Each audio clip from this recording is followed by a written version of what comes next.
don't know if I want your mic.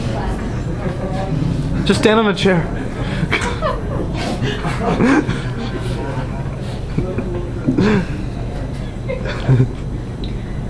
September 11th, 2001 was the day my father was done with getting out of bed. See, at that point, the tumor had grown from his lung, closing his esophagus, and when the doctor stuck a camera down his throat to see what it was blocked by a cloud of cells as black as Manhattan streets. While New York was shaking the dust, my father was on a respirator, eyes pleading for this to stop.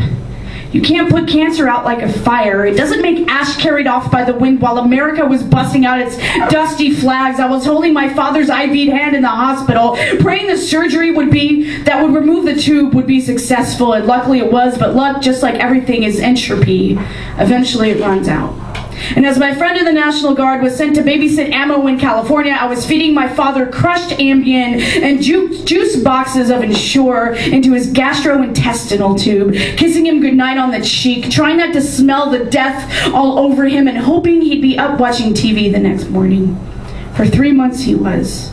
Instead of remembering pictures of almost 3,000 dead faces, I could guide you around the UMC ICU with my eyes closed, as if I were running from a cancerous cloud. I could negotiate the simple turns of that small city. I could be just as brave as a soldier forced to fight the good fight, standing at attention with stiff grief while the world slowly dies.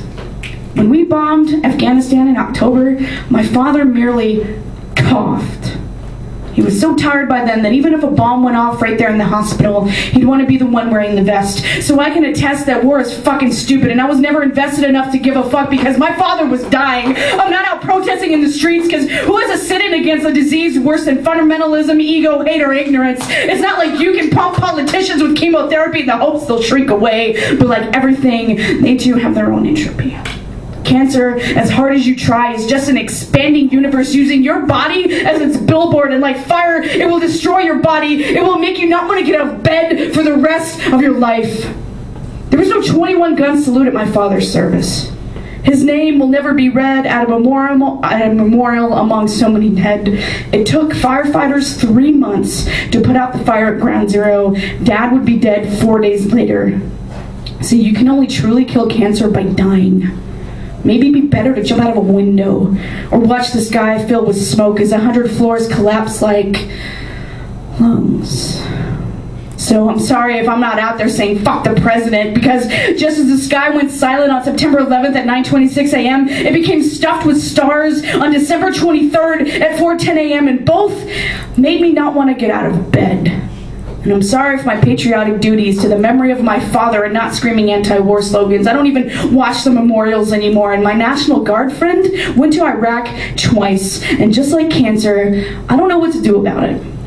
A black cloud of smoke and ash makes the world bleak. And in the end, it isn't them, it's us. Not wanting to get out of bed. Raising flags for people we don't even know. Protesting a war, not a government. God walks out of the room and he doesn't come back.